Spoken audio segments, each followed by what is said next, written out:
Hi hello friends, ಎಲ್ಲರೂ ಹೇಗಿದ್ದೀರಾ? I hope ಎಲ್ಲರೂ ಚೆನ್ನಾಗಿದ್ದೀರಾ ಅಂತ ಭಾವಿಸ್ತೀನಿ. ನೀವು ನೋಡ್ತಾ ಇದ್ದೀರಾ ಮಾಯಾ ಪ್ರಪಂಚ ಚಾನಲ್. ಇದು ಶುಕ್ರವಾರದ ಬೆಳಗಿನ ವ್ಲಾಗ್ ಆಗಿರುತ್ತೆ. ಇವತ್ತು ಬೆಳಗ್ಗೆನೇ ಸ್ವಲ್ಪ ತರಕಾರಿ, ಸೊಪ್ಪು ಹಾಗೆ ಸ್ವಲ್ಪ ಗ್ರಾಸರೀಸ್ ಎಲ್ಲ ಖಾಲಿಯಾಗಿತ್ತು. ಹಂಗಾಗಿ ಎಲ್ಲ ತೊಗೊಂಬಂದಿಟ್ಟಿದ್ದಾರೆ. ಫಸ್ಟಿಗೆ ಇವತ್ತು ಸೊಪ್ಪನ್ನು ಕ್ಲೀನ್ ಮಾಡ್ತಾ ನಾನು ವ್ಲಾಗನ್ನು ಸ್ಟಾರ್ಟ್ ಮಾಡ್ತಾಯಿದ್ದೀನಿ. ಇವತ್ತಿನ ಮಧ್ಯಾಹ್ನಕ್ಕೆ ನಾನು ಸೊಪ್ಪು ಸಾಂಬಾರನ್ನು ಮಾಡೋಣ ಅಂತೇಳಿ ಫಸ್ಟಿಗೆ ಸೊಪ್ಪನ್ನು ಕ್ಲೀನ್ ಮಾಡಿ ಎತ್ತಿಡ್ತಾ ಇದ್ದೀನಿ. ಅರಬೆ ಸೊಪ್ಪು, ದಂಟಿನ ಸೊಪ್ಪು ಹಾಗೆ ಮೆಂತ್ಯ ಸೊಪ್ಪನ್ನು ತೊಗೊಂಬಂದಿದ್ರು, ಪಾಲಕ್ ಸೊಪ್ಪನ್ನು.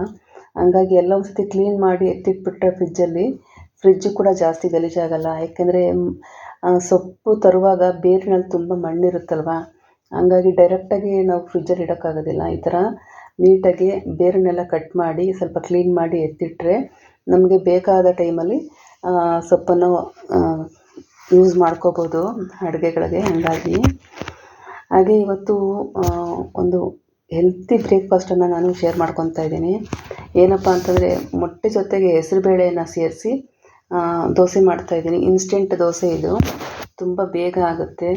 ದೋಸೆ ಹಿಟ್ಟು, ಅಕ್ಕಿ ನೆನೆಸಿ, ಉದ್ದಿನಬೇಳೆ ನೆನೆಸಿ, ರುಬ್ಬಿ ಇದೆಲ್ಲ ಕೆಲಸ ಕೆಲವೊಂದು ಸಲ ಅರ್ಜೆಂಟ್ ಟೈಮಲ್ಲಿ ಆಗೋದಿಲ್ಲ, ಮರ್ತೋಗುತ್ತಲ್ವ. ಏನಾದರೂ ಅಂಥ ಟೈಮಲ್ಲಿ ಈ ಒಂದು ದೋಸೆಯನ್ನು ತುಂಬ ಈಸಿಯಾಗಿ 5 ನಿಮಿಷದಲ್ಲಿ ನಾವು ರೆಡಿ ಮಾಡ್ಕೊಬೋದು. ಹಾಗೆ ಇವತ್ತು ಹೊರಗಡೆ ಸ್ವಲ್ಪ ಹೋಗಬೇಕು, ಸ್ವಲ್ಪ ಕೆಲಸ ಇದೆ. ಹಾಗಾಗಿ ಬೆಳಗ್ಗೆ ಬೇಗನೆ ಎದ್ದು ನಾನು ವ್ಲಾಗನ್ನು ಸ್ಟಾರ್ಟ್ ಮಾಡ್ಕೊಂಡಿದ್ದೀನಿ. ನನ್ನ ಮನೆ ಕೆಲಸ ಮುಗಿಸಿ, ಅಡುಗೆ ಕೆಲಸ ಮುಗಿಸಿ, ಹಾಗೆ ಒಂದು ಪ್ರಾಡಕ್ಟನ್ನು ಆರ್ಡ್ರ್ ಮಾಡಿದ್ದೆ, ಟ್ರೈಪಾಡನ್ನು. ಅದು ಕೂಡ ಅನ್ಬಾಕ್ಸ್ ವಿಡಿಯೋ ಮಾಡಬೇಕು. ಹಾಗಾಗಿ ಸ್ವಲ್ಪ ಬೆಳಗ್ಗೆ ಬೇಗನೆ ಎದ್ದು ವ್ಲಾಗನ್ನು ಸ್ಟಾರ್ಟ್ ಮಾಡ್ಕೊಂಡಿದ್ದೀನಿ. ಈಗ ಟೈಮ್ ಬಂದು 8 ಗಂಟೆ ಆಗ್ತಾಯಿದೆ ಅಷ್ಟೇ, ಇನ್ನು ಬ್ರೇಕ್ಫಾಸ್ಟ್ ಆಗಿಲ್ಲ. ಫಸ್ಟಿಗೆ ಈ ಕ್ಲೀನಿಂಗ್ ಕೆಲಸ ಮುಗಿಸ್ಬಿಟ್ಟು ಮತ್ತೆ ನೆಕ್ಸ್ಟು ಕೆಲಸ ಸ್ಟಾರ್ಟ್ ಮಾಡ್ಕೊಳ್ಳೋಣ ಅಂಥೇಳಿ ಮಾಡ್ತಾಯಿದ್ದೀನಿ. ಹಾಗೆ ಯಾರಾದರೂ ಫಸ್ಟ್ ಟೈಮ್ ನನ್ನ ಚಾನಲನ್ನು ನೋಡ್ತಾ ಇದ್ದರೆ ಪ್ಲೀಸ್ ಸಬ್ಸ್ಕ್ರೈಬ್ ಮಾಡ್ಕೊಂಡು ಸಪೋರ್ಟ್ ಮಾಡಿ. ಹಾಗೆ ಪೂರ್ತಿ ವಿಡಿಯೋ ನೋಡಿ. ವಿಡಿಯೋ ಒಂಚೂರಾದರೂ ಇಷ್ಟ ಆಗಿತ್ತು ಅಂತಂದರೆ ಒಂದು ಲೈಕ್ ಕೊಡಿ, ಹಾಗೆ ಸಬ್ಸ್ಕ್ರೈಬ್ ಮಾಡ್ಕೊಳ್ಳಿ. ಹಾಗೆ ನಿಮ್ಮ ಫ್ಯಾಮಿಲಿ ಫ್ರೆಂಡ್ಸ್ ಜೊತೆ ನಮ್ಮ ವಿಡಿಯೋಗಳನ್ನು ಶೇರ್ ಮಾಡ್ಕೊಳ್ಳಿ.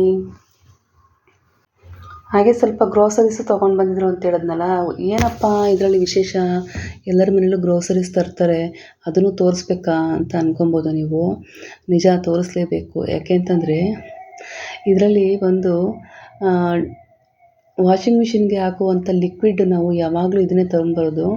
ಯಾಕೆ ಇದನ್ನು ತೋರಿಸ್ತಾ ಇದ್ದೀನಿ ಅಂತಂದರೆ, ಇದು ನೋಡಿ 3 ಲೀಟರ್ ಬಾಟಲ್ ಇದು. ಅಂದರೆ 2 ಲೀಟರ್ಗೆ ನಮಗೆ 1 ಲೀಟರ್ ಎಕ್ಸ್ಟ್ರಾ ಕೊಡ್ತಾರೆ. ಹಾಗಾಗಿ ನಾವು ಯಾವಾಗಲೂ ಇದನ್ನೇ ತೊಗೊಂಬರೋದು. ಇನ್ನೊಂದು ಏನಪ್ಪ ವಿಶೇಷ ಅಂತಂದರೆ, APMC ಮಾರ್ಕೆಟಲ್ಲಿ ನಾವು ತೊಗೊಂಬರೋದು ಈ ಐಟಮ್ಸ್ ಎಲ್ಲ ತುಂಬ ಚೀಪ್ ಆ್ಯಂಡ್ ಬೆಸ್ಟಾಗಿ ಸಿಗುತ್ತೆ. ಇವತ್ತು ವಿಂಬಾರ್ ಯಾವಾಗಲೂ ತೊಗೊಂಬರ್ತಾಯಿದ್ರು, ಇವತ್ತು ಚಾರ್ಕೋಲಲ್ಲಿ ಮಾಡಿರುವಂಥ ವಿಂಬಾರನ್ನು ತೊಗೊಂಬಂದಿದ್ದಾರೆ. ನೋಡಿ ಸ್ವಲ್ಪ ಸರ್ಪ್ರೈಸ್ ಆಯಿತು. ಯಾಕೆಂದರೆ ನಾವೆಲ್ಲ ಚಿಕ್ಕವರಿರಬೇಕಾದ್ರೆ ಈ ಒಲೆಯಲ್ಲಿ ಸಿಗುವಂಥ ಇದ್ದಲು ಇರುತ್ತಲ್ಲ, ಆ ಇದ್ದಲು ಚಚ್ಚಿ ಪುಡಿ ಮಾಡಿ ಪಾತ್ರೆಗಳನ್ನು ತೊಳಿತಿದ್ದದ್ದು ನೋಡ್ತಾ ಇದ್ವಿ ನಾವು. ಇವಾಗ ಅದೇ ರೀತಿ ವಿಂಬಾರನ್ನು ಮಾಡ್ತಾಯಿದ್ದಾರೆ ನೋಡಿ. ಇದ್ದಲಿಂದ ಚಾರ್ಕೋಲ್ ವಿಂಬಾರ್ ಟೈಪಲ್ಲಿ ಮಾಡಿದ್ದಾರೆ. ಫಸ್ಟ್ ಟೈಮ್ ತೊಗೊಂಡು ಬಂದಿರೋದು. ಹೆಂಗಿರುತ್ತೆ ಅಂತೇಳಿ ಯೂಸ್ ಮಾಡಿ ನೋಡಬೇಕು. ಸ್ವಲ್ಪ ಹಳೇದು ನೆನಪಾಯಿತು. ಮುಂಚೆ ಎಲ್ಲ ಇದ್ಲಲ್ಲಿ ಪಾತ್ರೆ ತೊಳಿತಾ ಇದ್ವಿ, ಕಪ್ ಆಗ್ತಿತ್ತು ನೋಡಿ. ಈಗ ಅದು ಕೂಡ ಮಾರ್ಕೆಟಿಗೆ ಬಂದುಬಿಟ್ಟಿದೆ ಈಗ.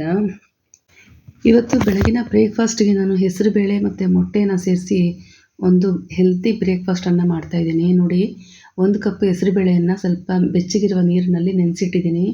ಹಾಗೆ ಒಂದು 3 ಮೊಟ್ಟೆ ತೊಗೊಂಡಿದ್ದೀನಿ. ಹಾಗೆ ಒಂದು 5 ರಿಂದ 6 ಒಣಮೆಣಸಿನ್ಕಾಯನ್ನು ಕೂಡ ಬಿಸಿನೀರಲ್ಲಿ ಹೆಸರುಬೇಳೆ ಜೊತೆ ನೆನೆಸ್ತಾ ಇದ್ದೀನಿ. ಹಾಗೆ ಸ್ವಲ್ಪ ಮೊಳಕೆ ಕಾಳು ಕೂಡ ಇತ್ತು, ಅದನ್ನು ಕೂಡ ತೊಗೊಂಡಿದ್ದೀನಿ. ಹೆಸರು ಕಾಳು, ಮೊಳಕೆ ಕಟ್ಟಿದ ಕಾಳು ಇತ್ತು, ಅದು ಕೂಡ ತೊಗೊಂಡಿದ್ದೀನಿ. ಈಗ 5 ನಿಮಿಷ ಹೆಸರು ಕಾಳು ನೆಂದಿದೆ. ಅದನ್ನು ನೀರನ್ನು ತೆಗೆದು ನಾವೀಗ ಮಿಕ್ಸಿ ಗ್ರೈಂಡರ್ಗೆ ಹಾಕ್ಕೋಬೇಕು. ಈ ಮಿಕ್ಸಿ ಗ್ರೈಂಡರ್ಗೆ ಹಾಕಬೇಕಾದ್ರೆ ಸ್ವಲ್ಪ ಶುಂಠಿ, ಸ್ವಲ್ಪ ಬೆಳ್ಳುಳ್ಳಿ ಹಾಗೆ ಉಪ್ಪು ಸೇರಿಸ್ಕೊಂಡು ನಾವು ಗ್ರೈಂಡ್ ಮಾಡಬೇಕಾಗುತ್ತೆ. ಹಿಂದಿನ ದಿವಸನೇ ಅಕ್ಕಿ ನೆನೆಸಿ, ಉದ್ದಿನಬೇಳೆ ನೆನೆಸಿ ರುಬ್ಬೋಕ್ಕೆ ಮರ್ತೋಯ್ತು. ಇನ್ಸ್ಟೆಂಟಾಗಿ ಏನಾದ್ರು ದೋಸೆ ಮಾಡಬೇಕು ಅಂತಂದರೆ ಇದು ನಿಜ ಹೇಳ್ತೀನಿ, ತುಂಬಾ ಇಷ್ಟಪಡ್ತಾರೆ ಮಕ್ಕಳು, ಇಷ್ಟಪಟ್ಟು ತಿಂತಾರೆ. ತುಂಬ ಚೆನ್ನಾಗಿರುತ್ತೆ.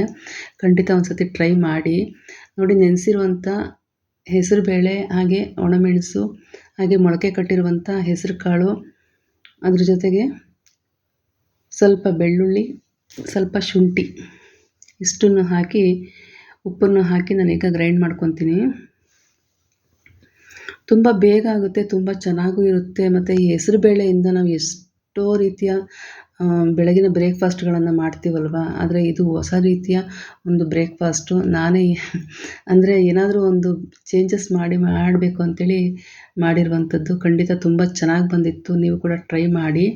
ಈ ರುಬ್ಬಿರುವಂಥ ಬ್ಯಾಟರ್ಗೆ ನಾನೀಗ ಒಂದು 3 ಮೊಟ್ಟೆಯನ್ನು ಒಡೆದು ಮಿಕ್ಸ್ ಮಾಡ್ಕೊತಾ ಇದ್ದೀನಿ. ನೀಟಾಗಿ 1-2 ಸತಿ ಮಿಕ್ಸ್ ಕೊಟ್ಟು ಬ್ಯಾಟರನ್ನು ರೆಡಿ ಮಾಡ್ಕೋಬೇಕಾಗುತ್ತೆ. ನೋಡಿ, ಈಗ ಇಷ್ಟು ಹದ ಇರಬೇಕು, ಇಷ್ಟೇ ಗಟ್ಟಿ ಇರಬೇಕು. ತುಂಬ ತೆಳುವಾದರೆ ದೋಸೆ ಬರೋದಿಲ್ಲ. ನೋಡಿ, ಇಷ್ಟು ಹದ ಇರಬೇಕು, ಅಂದರೆ ಇಷ್ಟು ದಪ್ಪ ಬರಬೇಕು ಹಿಟ್ಟು. ಇಷ್ಟಾದರೆ ಸಾಕು. ತುಂಬ ತೆಳು ಮಾಡ್ಕೊಬೇಡಿ, ತುಂಬ ಗಟ್ಟಿನೂ ಕೂಡ ಮಾಡ್ಕೋಬೇಡಿ.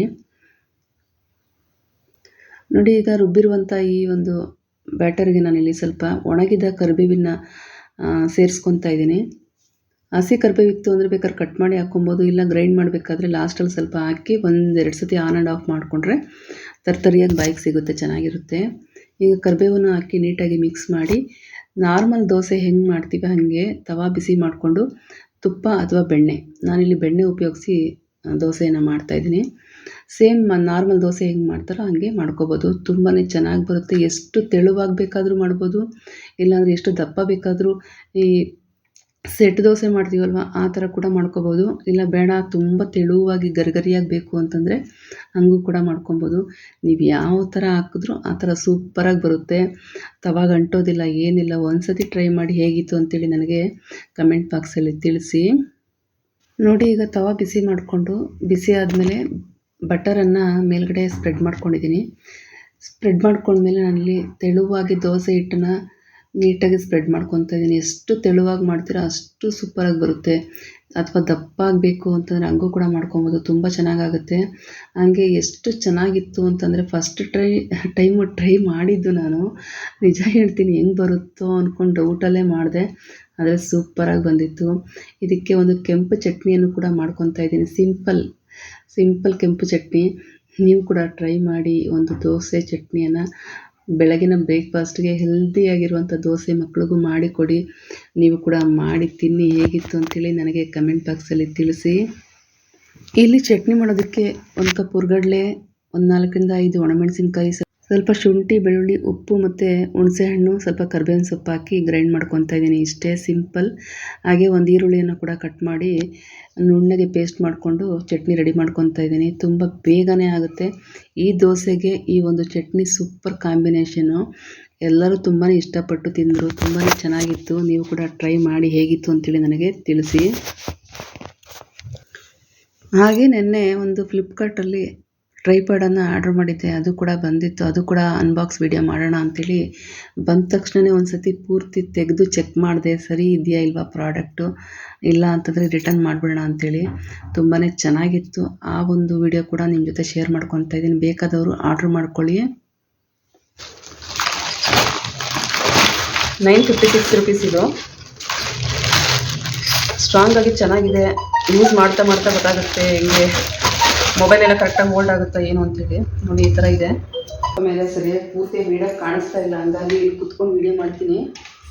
ಎಷ್ಟು ಹೈಟ್ ಬೇಕಾದರೂ ನಮಗೆ ಎಷ್ಟು ಹೈಟ್ ಬೇಕೋ ಅಷ್ಟು ಹೈಟು ನಾವು ಸೆಟ್ಟನ್ನು ಮಾಡ್ಕೋಬೋದು. ಆ ಲೆಂತನ್ನು ಎಕ್ಸ್ಟ್ರಾ ಹೆಚ್ಚು ಮಾಡ್ಕೋಬೋದು. ನೋಡಿ, ಎಷ್ಟು ಹೈಟ್ ಬೇಕಾದರೂ ನಾವು ಸೆಟ್ ಮಾಡ್ಕೊಂಡಾದ್ಮೇಲೆ ನಮಗೆ ಇಲ್ಲಿ ಒಂದು ಮೊಬೈಲ್ ಹೋಲ್ಡರನ್ನು ಕೊಟ್ಟಿದ್ದಾರೆ ನೋಡಿ. ಇದು ಬಂದು ಇಲ್ಲಿ ಮೊಬೈಲನ್ನು ಫಿಕ್ಸ್ ಮಾಡೋದು. ಈ ಪೋರ್ಷನಲ್ಲಿ ಮೊಬೈಲನ್ನು ಫಿಕ್ಸ್ ಮಾಡ್ಕೋಬೇಕಾಗುತ್ತೆ. ಈ ಥರ ಫಿಕ್ಸ್ ಮಾಡಿ ನಿಮಗೆ ಈ ರೀತಿಯಾದರೂ ವೀಡಿಯೋ ಮಾಡ್ಕೋಬೋದು. ಶಾರ್ಟ್ಸ್ ವೀಡಿಯೋಸ್ ಎಲ್ಲ ಮಾಡಬೇಕು, ಏನಾದರೂ ವೀಡಿಯೋ ಮಾಡಬೇಕು ಅಂತಂದರೆ ನಾವು ಯೂಟ್ಯೂಬಿಗೆ ಮಾಡಬೇಕಾದ್ರೆ ಈ ಥರ ಕೂಡ ಇಟ್ಟು ವೀಡಿಯೋನ ಮಾಡ್ಬೋದು. ಈ ಮೊಬೈಲ್ ಫಿಕ್ಸ್ ಮಾಡಾದಮೇಲೆ ಇದನ್ನು ಸ್ವಲ್ಪ ಟೈಟ್ ಮಾಡುವಂಥದ್ದು ಇಲ್ಲಿರುತ್ತೆ ನೋಡಿ. ನಮಗೆ ಇಲ್ಲಿ ಯಾವ ರೀತಿ ಬೇಕು ಆ ಒಂದು ನಾವು ಟರ್ನ್ ಮಾಡ್ಕೋಬೋದು. ಈ ಒಂದು ಹೋಲ್ಡರ್ ಕೊಟ್ಟಿರ್ತಾರಲ್ಲ, ಈ ಹೋಲ್ಡರನ್ನು ಟೈಟ್ ಮಾಡ್ತಾ ಇದ್ದಂಗೆ ನಾವು ಮೊಬೈಲ್ ಎಲ್ಲಿ ಫಿಕ್ಸ್ ಮಾಡ್ತೀವಿ ಯಾವ ಒಂದು ಆ್ಯಂಗಲಲ್ಲಿ, ಅದೇ ಆ್ಯಂಗಲಲ್ಲಿ ಟೈಟಾಗಿ ಕೂರುತ್ತೆ ನೋಡಿ. ಈ ಥರ ನಮ್ಗೆ ಇವಾಗ ಈ ಆ್ಯಂಗಲ್ ಬೇಕು ಅಂತಂದರೆ ಈ ಆ್ಯಂಗಲಲ್ಲಿ ಕೂರಿಸಿದ್ದೀನಿ. ಅಂದರೆ ಇದನ್ನು ಮತ್ತೆ ಲೂಸ್ ಮಾಡಿಕೊಂಡು ನಮಗೆ ಈ ಆ್ಯಂಗಲಲ್ಲಿ ಬೇಕು ಅಂತಂದರೆ ಈ ಆ್ಯಂಗಲಲ್ಲಿ ಇಟ್ಟು ಇದನ್ನು ಟೈಟ್ ಮಾಡ್ಕೋಬೇಕು. ಇದನ್ನು ಟೈಟ್ ಮಾಡಿದ್ರೆ ನೋಡಿ ಇಲ್ಲಿ ಈಗ ಫಿಕ್ಸ್ ಆಯಿತು. ಇಷ್ಟೇ, ಚೆನ್ನಾಗಿದೆ. ಟ್ರೈಪ್ಯಾಡ್ 956 ರುಪೀಸ್ ತೊಗೊಂಡ್ರು, ಚೆನ್ನಾಗಿದೆ. ಮತ್ತು ಇದೆಲ್ಲ ತುಂಬ ಸ್ಟ್ರಾಂಗ್ ಇದೆ, ಜಾಸ್ತಿ ಏನು ಶೇಕ್ ಆಗಲ್ಲ, ಏನಿಲ್ಲ. ಓಕೆ, ಚೆನ್ನಾಗಿದೆ. ಹಾಗಾಗಿ ನಾನು ಕೂಡ ರೇಟಿಂಗ್ ಚೆನ್ನಾಗಿತ್ತು ಆನ್ಲೈನಲ್ಲಿ, ಫ್ಲಿಪ್ಕಾರ್ಟಲ್ಲಿ ಆರ್ಡರ್ ಮಾಡಿದೆ. ನೀವು ಕೂಡ ಬೇಕಾದರೆ ಈ ಒಂದು ಪ್ರಾಡಕ್ಟನ್ನು ಬೈ ಮಾಡಿ. ನಾನು ಈ ಒಂದು ಲಿಂಕನ್ನು ನಿಮಗೆ ಡಿಸ್ಕ್ರಿಪ್ಷನ್ ಬಾಕ್ಸಲ್ಲಿ ಕೊಟ್ಟಿರ್ತೀನಿ. ಖಂಡಿತ ಯಾರಿಗೆಲ್ಲ ಬೇಕು, ಹೊಸ ಯೂಟ್ಯೂಬರ್ಗಳು, ವ್ಲಾಗ್ ಮಾಡೋವಂಥವ್ರು, ಅಡುಗೆ ವಿಡಿಯೋ ಮಾಡೋವಂಥವ್ರು ಖಂಡಿತ ತರಿಸ್ಕೊಂಡು ಯೂಸ್ ಮಾಡಿ. ತುಂಬಾ ಚೆನ್ನಾಗಿದೆ, ನನಗಂತೂ ತುಂಬ ಇಷ್ಟ ಆಯಿತು. ಈಗ ಬೆಳಗ್ಗೆನೇ ಸೊಪ್ಪನ್ನು ಸೋಸಿ ನೀಟಾಗಿ ಒಂದು ಉಪ್ಪು ನೀರೆಲ್ಲ ಹಾಕಿ ನಾನು ನೆನೆಸಿಟ್ಟಿದ್ದೀನಿ. ಈಗ ಸೊಪ್ಪು ಸಾರು ನಾನು ಹೆಂಗೆ ಮಾಡ್ತೀನಿ ಅಂತೇಳಿ ನಿಮ್ಮ ಜೊತೆ ಶೇರ್ ಮಾಡ್ಕೊತೀನಿ. ಬನ್ನಿ ಸೊಪ್ಪು ಸಾರು ಮಾಡೋದು ನೋಡ್ಕೊಂಬರೋಣ. ನೋಡಿ, ಫಸ್ಟಿಗೆ ಒಂದು ಅರ್ಧ ಕಪ್ಪು ತೊಗರಿಬೇಳೆಯನ್ನು ಒಂದು ಅರ್ಧ ಗಂಟೆ ಮುಂಚೆ ತೊಳೆದು ನೆನೆಸಿಟ್ಟಿದ್ದೆ. ಅದನ್ನು ಕುಕ್ಕರ್ಗೆ ಹಾಕ್ಕೊತಾ ಇದ್ದೀನಿ. ಬೇಳೆ ಒಂಚೂರು ಮುಳುಗೋ ಅಷ್ಟು ನೀರು ಹಾಕ್ಕೊಳ್ಳೋಣ. ಒಂದು ಅರ್ಧ ಸ್ಪೂನು ಅರಿಶಿನ ಪುಡಿ, ಒಂದು ಅರ್ಧ ಸ್ಪೂನು ಜೀರಿಗೆ ಹಾಕ್ತಾಯಿದ್ದೀನಿ. ಹಾಗೆ ಕಟ್ ಮಾಡಿಟ್ಟಿರುವಂಥ ಈರುಳ್ಳಿ ಒಂದು 3 ಟೊಮೆಟೊ, ಒಂದು 8ರಿಂದ 10 ಹಸಿಮೆಣಸಿನಕಾಯಿ, ಒಂದು ಗಡ್ಡೆ ಬೆಳ್ಳುಳ್ಳಿಯನ್ನು ಬಿಡಿಸಿಟ್ಕೊಂಡಿದ್ದೀನಿ. ನಮ್ಮನೇಲಿ ಸ್ವಲ್ಪ ಖಾರ ಜಾಸ್ತಿ ತಿಂತೀವಿ, ಹಾಗಾಗಿ 8ರಿಂದ 10 ಹಸಿಮೆಣಸಿನಕಾಯಿ ಹಾಕ್ತಾಯಿದ್ದೀನಿ. ನೀವು ಬೇಕಾದರೆ ಕಡಿಮೆ ಹಾಕ್ಕೋಬೋದು, ನಿಮಗೆ ಖಾರ ಎಷ್ಟು ಬೇಕೋ ಅಷ್ಟು ಹಾಕ್ಕೋಬೋದು. ನೋಡಿ, ಇಲ್ಲಿ ಮೆಂತ್ಯ ಸೊಪ್ಪು ಮತ್ತು ಕೊತ್ತಂಬರಿ ಸೊಪ್ಪನ್ನು ಕ್ಲೀನ್ ಮಾಡಿ ಬಿಡಿಸ್ಕೊಂಡು ಉಪ್ಪು ಹಾಕಿ ನೀರಿನಲ್ಲಿ ನೆನೆಸಿಟ್ಟಿದ್ದೀನಿ. ಒಂದು ಕಟ್ಟು ಮೆಂತ್ಯ ಸೊಪ್ಪಿದೆ, ಒಂದು ಅರ್ಧ ಕಟ್ಟು ಕೊತ್ತಂಬರಿ ಸೊಪ್ಪಿದೆ. ಅದನ್ನು ಕೂಡ ನೀರು ತೆಗೆದು ಈಗ ಹಾಕ್ಕೊತಾ ಇದ್ದೀನಿ. ಸೊಪ್ಪನ್ನು ಯಾಕಪ್ಪ ಉಪ್ಪು ನೀರಲ್ಲಿ ನೆನೆಸಬೇಕು ಅಂತಂದರೆ, ಸೊಪ್ಪಿನಲ್ಲಿ ಕಾಣದೇ ಇರುವಂಥ ಬ್ಯಾಕ್ಟೀರಿಯಾಸು ಅಥವಾ ಏನಾದ್ರು ಹುಳಗಳಿದ್ದರೆ ಉಪ್ಪು ನೀರಲ್ಲಿ ಹೊರಟೋಗುತ್ತೆ ನೆನೆಸೋದ್ರಿಂದ. ಹಾಗಾಗಿ ನೋಡಿ, ಒಂದು ಅರ್ಧ ಕಟ್ಟು ಕೊತ್ತಂಬರಿ ಸೊಪ್ಪನ್ನು ಜಾಸ್ತಿ ಹಾಕಿ ಈ ರೀತಿ ಮೆಂತ್ಯ ಪಪ್ಪನ್ನು ಮಾಡ್ಕೊಳ್ಳಿ, ತುಂಬಾ ಚೆನ್ನಾಗಿರುತ್ತೆ. ಕೊತ್ತಂಬರಿ ಸೊಪ್ಪು ಮತ್ತು ಮೆಂತ್ಯ ಸೊಪ್ಪನ್ನು ಸೇರಿಸಿ ಮಾಡುವಂಥ ಮೆಂತ್ಯ ಪಪ್ಪು ಇದು ತುಂಬಾ ಟೇಸ್ಟಿಯಾಗಿರುತ್ತೆ ಮುದ್ದೆಗೆ, ಅನ್ನಕ್ಕೆಲ್ಲ. ಈಗ ಇದನ್ನು ಒಂದು 3ರಿಂದ 4 ವಿಷಲು ಕೂಗಿಸ್ಕೊಳ್ಳೋಣ.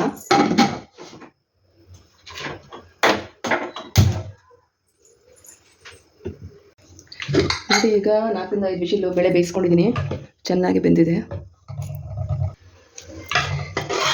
ಈಗ ಸೊಪ್ಪು ಬೇಳೆನ ತೆಗೆದು ಒಂದು ಮಿಕ್ಸಿ ಜಾರ್ಗೆ ಹಾಕ್ಕೊಂಡು ಜಸ್ಟ್ ಒಂದು ಸತಿ ಆನ್ ಆ್ಯಂಡ್ ಆಫ್ ಮಾಡ್ಕೊತೀನಿ. ಜಸ್ಟ್ ಒಂದು ಸತಿ ಆನ್ ಆ್ಯಂಡ್ ಆಫ್ ಮಾಡಿಕೊಂಡ್ರೆ ಸಾಕು.